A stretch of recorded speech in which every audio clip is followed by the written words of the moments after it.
Anna, or Anna G Writes and Reads on all social medias, and today, in honor of March Madness, we're doing our own book bracket. Since I discovered Libby through Book Talk in September of 2022 till today, I have read 81 books. Hello, it's Editing Anna. I think I've read more than 81. I feel like I just forgot some books because I wasn't as active on Goodreads at the time, but we're going with 81 for this video. But just want to say, I'm pretty sure it's a little bit more. I have 81 books. We have 64 starting spaces, just like March Madness. I didn't split it up into like regions or anything, you know, we don't need to get that specific. And we're going to see out of the 81 books that I've read in the past 7 months, which one's going to top our bracket. So I'll pull each. It's going to be small text for you, but I'll be sure to put it on the screen so you can see. And I'll tape them up there and then I'll start handwriting. Please don't judge my handwriting too much. It's not my strongest suit. So let's see what our first book pick is. The Perfect Marriage, The Wedding Party, The Butcher and the Wren, Long Live the Pumpkin Queen, The Unhoneymooners, Light Lark, An Abundance of Catherines, Tell Me What Really Happened, Daisy Hates the Great Undoing, this is my most recent read, Local Woman Missing, Reckless Girls, A Thousand Boy Kisses, Blood Like Fate, Things We Never Got Over, Shatter City, Realm Breaker, They'll Never Catch Us, The Girls Who Disappeared, The Love Hypothesis, They Both Die at the End, Magnolia Park's The Long Way Home, All Good People Here, Mirror's Edge, The Housemaid's Secret, Muse of Nightmares, The Invisible Life of Addie LaRue, Rock, Paper, Scissors, Red, White, and Royal Blue, Bloodmark, How to Excavate a Heart, The First to Die at the End, and our 32nd pick is A Flicker in the Dark. We got 32 more to pick. Champion, Family of Liars, You've Reached Sam, Song of Achilles, The Seven Husbands of Evelyn Hugo, Legend Born, My Favorite Half Night Stand, Party of Two, We Were Liars, Carve the Mark, Eleanor and Park. This was actually the first audiobook that I listened to on Libby.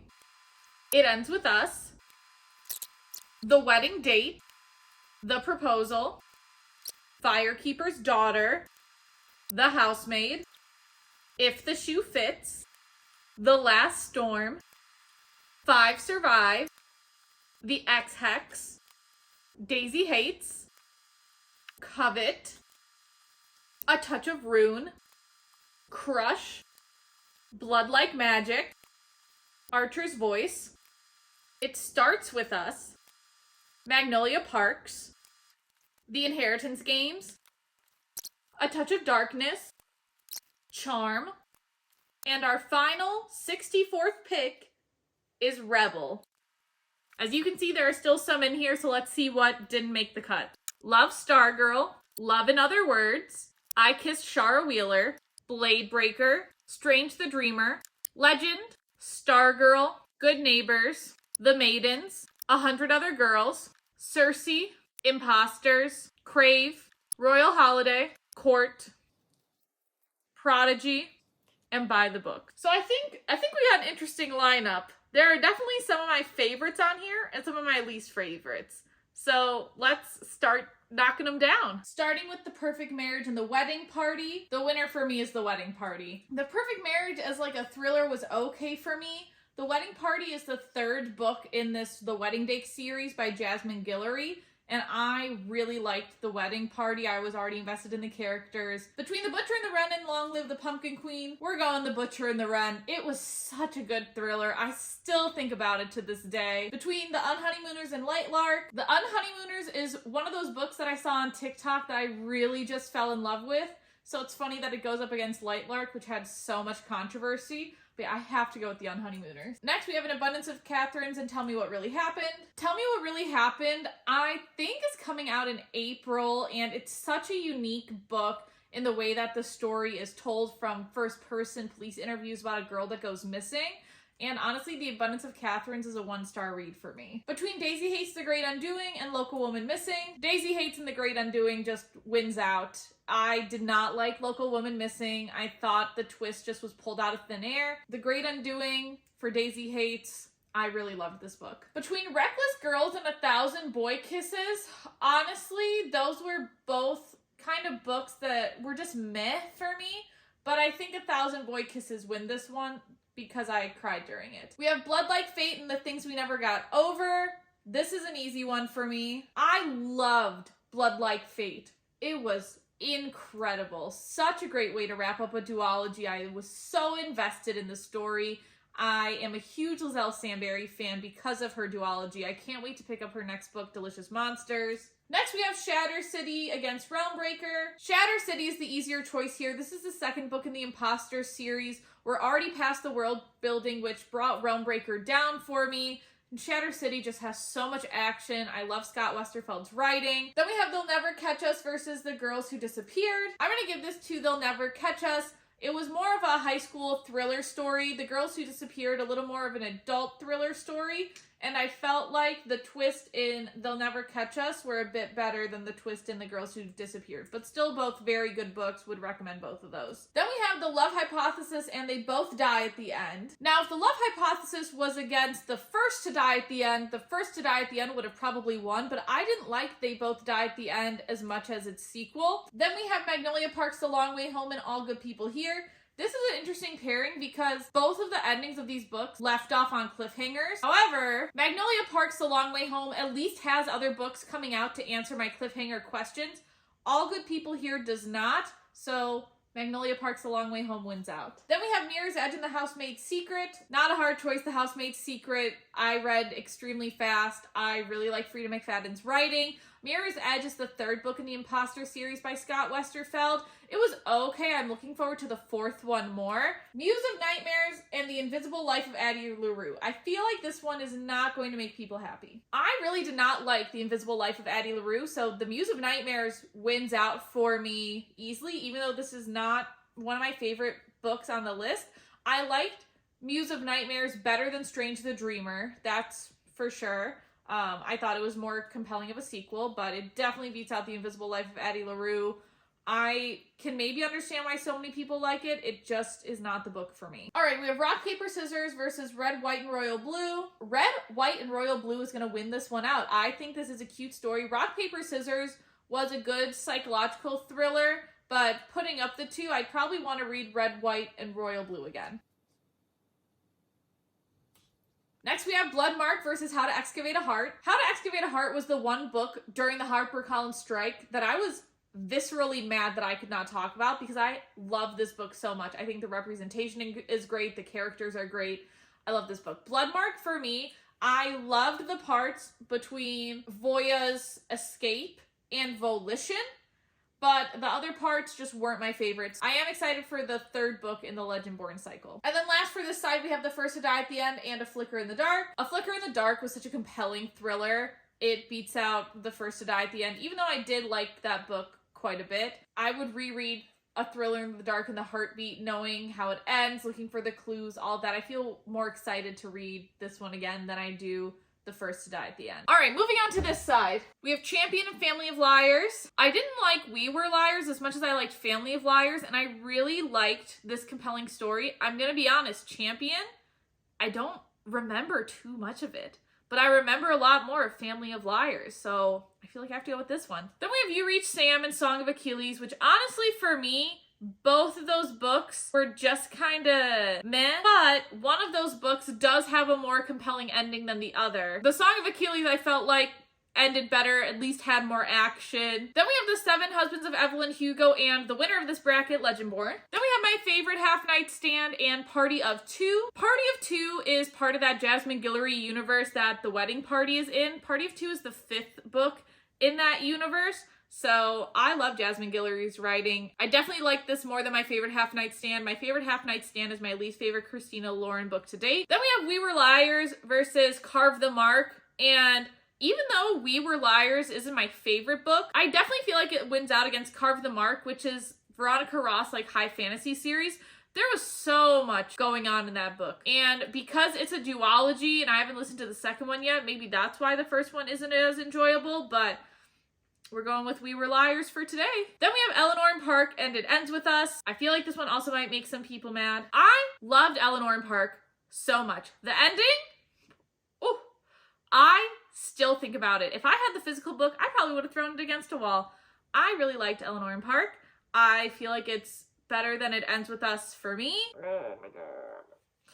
Okay, we have two Jasmine Guillory books up against each other, The Proposal and The Wedding Date. Both of those books I would recommend, but The Wedding Date just holds such a special place in my heart for introducing me to Jasmine Guillory. I really loved this book. I loved the story behind this. The Proposal is also good. Read both of those. Read all of Jasmine Guillory's books. But this one wins out. Next we have The Firekeeper's Daughter and The Housemaid. And if I could stop the video here because I couldn't choose between the two, I would. However, while The Housemaid I think is still a phenomenal thriller, I feel like Firekeeper's Daughter, to me, the depth that's in the story, the culture in the story, I feel like I learned so much during this book while also being enthralled with the plot. I feel like Firekeeper's Daughter wins out. Then we have If the Shoe Fits versus The Last Storm. If the Shoe Fits is a Cinderella retelling, part of the Meant to Be series, and I just love the cozy, classic feel of the book. The Last Storm is still very good. It's just more darker, spicier, and I feel like If the Shoe Fits is what I am leaning towards right now. Then we have Five Survive versus The Ex-Hex. Listen, The Ex-Hex was cute, but Five Survive, I want a sequel. I want to reread it again. I want a prequel. I want to delve so much more into the Five Survive universe, and hopefully Holly Jackson will do that. For me specifically, and for everybody. I feel like this is one of the tougher ones. It's Daisy Hates versus Covet. I like Daisy Hates more than Magnolia Park, so her first book was fantastic in my opinion. Covet, there's so much that happens in Covet. There's so many beautiful moments. You're so invested in the characters. I feel like talking about it out loud. I know which one I have to go with. I just feel like I have to go with Covet. So many moments in this book that I feel like are close to my heart, that I remember, that I thought were sweet, that I thought were heartbreaking. I love the universe. A Touch of Rune versus Crush. While I thought the Hades and Persephone retelling was good, the love story in this one, I just feel like was better. I'm sorry, I just looked at the next pairing for those two and I don't want to talk about it yet. So let's talk about Blood Like Magic versus Archer's Voice. They're so different. So Blood Like Magic, the first in the Blood Like duology, you're just being introduced to the characters, but the beginning part of Blood Like Magic was a little bit slow for me. And then Archer's Voice, I was sucked in right away. I liked the twists and turns. Gosh darn it. I liked the twists and turns of the story. I didn't feel like anything was slow paced. I jumped back into the universe again.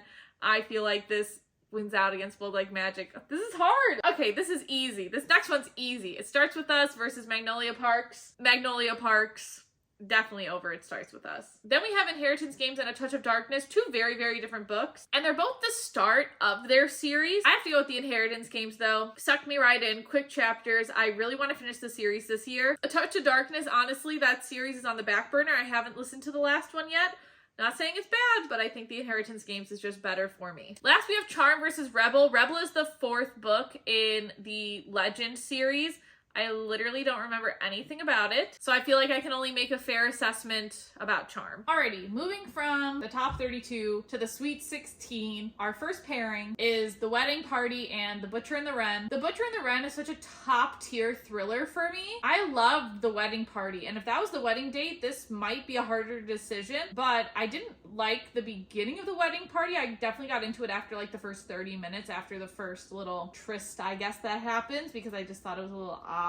But The Butcher and the Wren, I think, is a beautiful thriller. That's kind of a weird phrase, but I would highly recommend this to all thriller readers.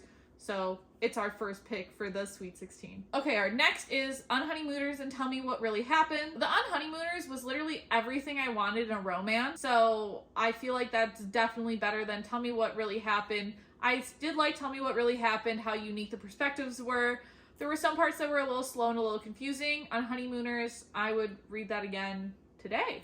if my TBR wasn't like 200 books long. Next, we have Daisy Hates the Great Undoing and 1,000 Boy Kisses. 1,000 Boy Kisses made me a little mad at the end. Definitely don't want to experience that again. The epilogue, if you haven't read it yet, you can just skip the epilogue. Honest suggestion. And so with that being said, Daisy Hates the Great Undoing, even though it leaves off on a cliffhanger like you wouldn't believe, I still like this way better than 1,000 Boy Kisses. Next, we have Blood Like Fate versus Shatter City. Shatter City is my favorite of the Imposter series so far. I feel like book 4 might be even better, but Blood Like Fate is so good. Such a unique blend of magic and science fiction, how everything comes together, the adventure that's in there, the relationships and how they're torn down and built back up. I just love Blood Like Fate. Then we have They'll Never Catch Us versus The Love Hypothesis. I thought They'll Never Catch Us was pretty good. The Love Hypothesis I do think is like a little cozy read. The fake dating, the build up, everything like that. So I feel like I'm a little happier when I talk about this book, so I want to put in the Sweet 16. Next, we have Magnolia Park's The Long Way Home and The Housemaid's Secret. While I love the Magnolia Parks universe, The Housemaid's Secret was so good. Twisty until the last page, but wrapped everything up so nicely, which is my favorite part of any thriller book, is when it can be wrapped up nicely at the end. Even if there is potentially another book after this, I don't think there would be, but she wrapped this one up very nicely, and I highly recommend The Housemaid's Secret. Then we have The Muse of Nightmares versus Red, White, and Royal Blue. Muse of Nightmares I thought was a beautiful way to end a duology. I really love the relationships that came out of Muse of Nightmares and the transformations the characters had. Red, White, and Royal Blue, still a very cute story, but honestly the main character kind of annoyed me. How to Excavate a Heart and A Flicker in the Dark are both very, very, very, very good books. I just want to embody How to Excavate a Heart, the vibes that it gave me, the relationship, the exploration of themselves. I want to just wrap that up and have that in like my breakfast every day because I think it's beautiful. The HarperCollins strike really brought me down because I wish I could have talked about this and hyped it up. Now it almost feels like a little late every time I talk about this, but I'm super excited to be like, this is my top Christmas record. This is my top holiday recommendation.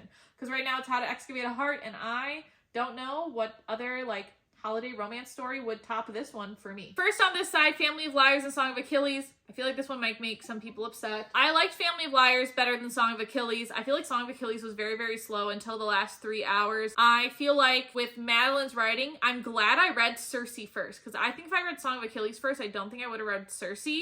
But Circe just enthralled me, enticed me. I really liked it. Circe is involved in more Greek mythological stories, whereas Achilles doesn't really have that many, so I think the book was just very long for Achilles' main story. Family of Liars I liked better than We Were Liars. I liked the continuation. I thought the mystery was fun behind it. I know that's weird to say about this mystery, but I feel like this wins over Song of Achilles for me. Next, we have Legendborn Party of Two. Party of Two, cute book. Some qualms with it. Mainly that the main character in Party of Two tells her friend, make sure you get credit for your ideas. But then the main character gives her boyfriend like a huge idea and she doesn't get any credit for it. And I was just a little confused by that part. When we put Party of Two up against Legendborn, Legendborn had more action. I loved the exploration of magic from multiple perspectives. I thought that was really unique. I loved Bree as a character, her BFF, getting involved in that world. I just thought this was a really good book. The ending, tad overwhelming.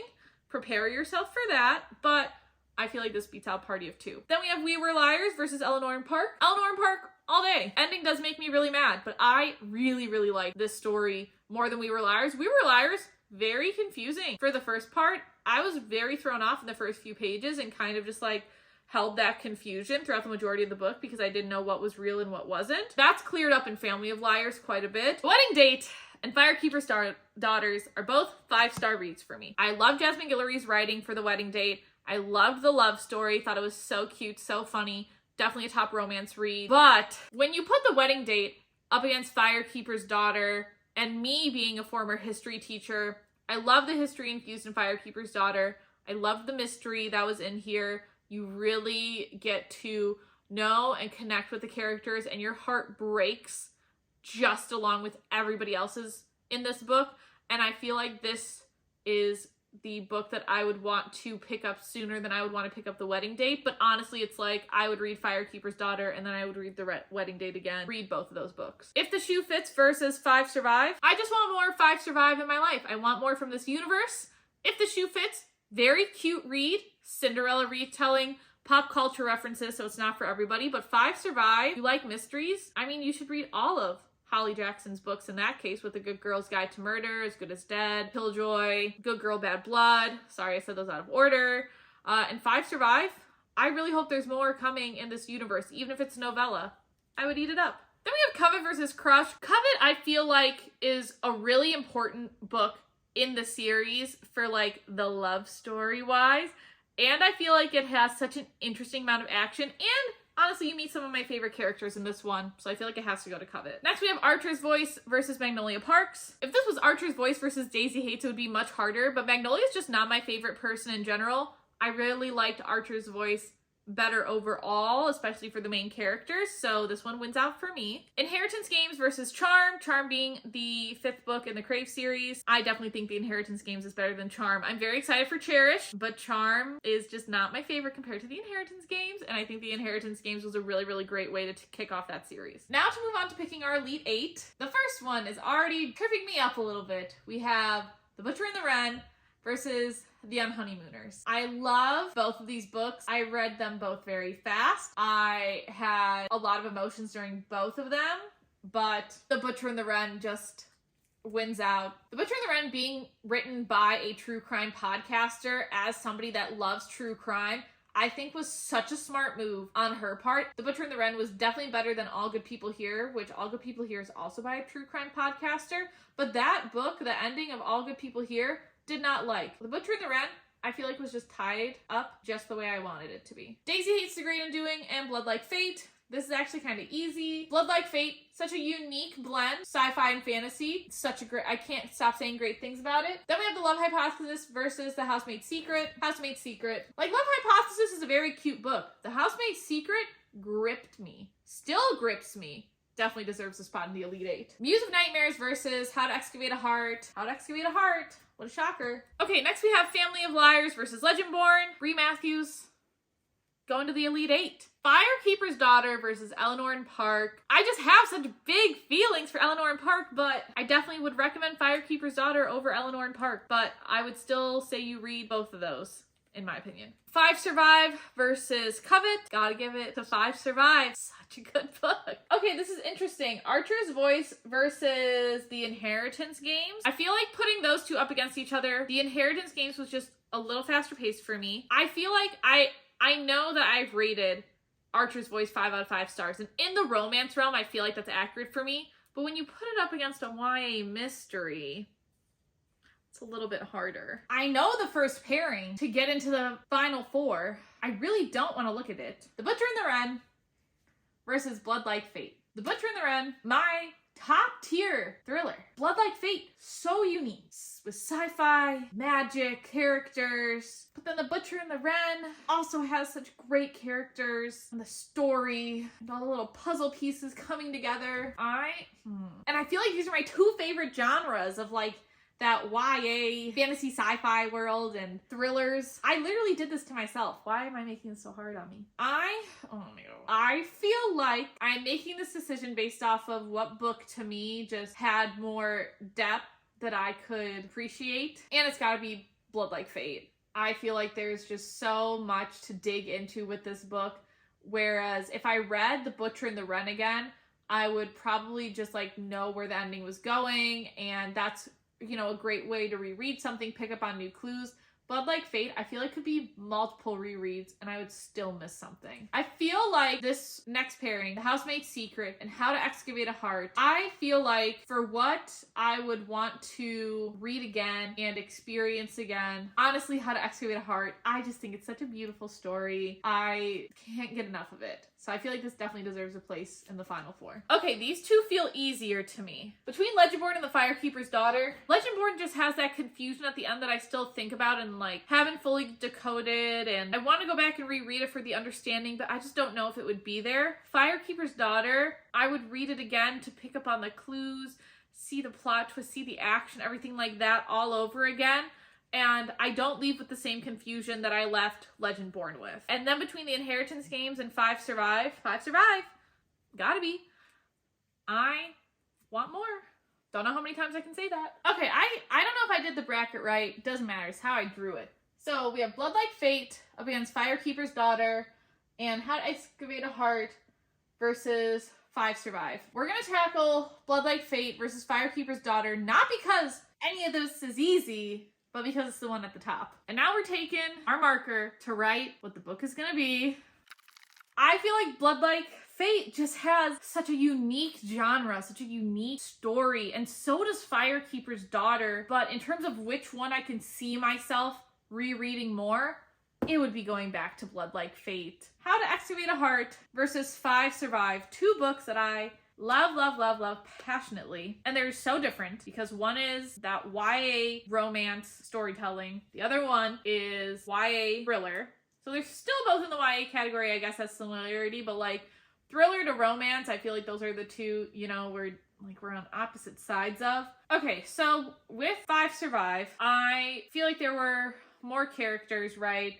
More lives, wanting to delve and get background for. And honestly, same thing with How to Excavate a Heart. There are so many characters that I would love novellas for, to hear more about their world. So that's like pretty much on the same level. And I read these both very fast. I actually read these one after another. How to Excavate a Heart was my last read of 2022, and 5 Survive was my first read of 2023. And I couldn't put both of them down. Okay, I think I have it, and it's for such a silly reason. This is where I'm at. How to Excavate a Heart is going to be the winner, because in 5 Survive, the main character talks about what pattern the curtains are and what that pattern is related to, and we never find out what the pattern is. That's very nitpicky, but I feel like I have to go off of something like that.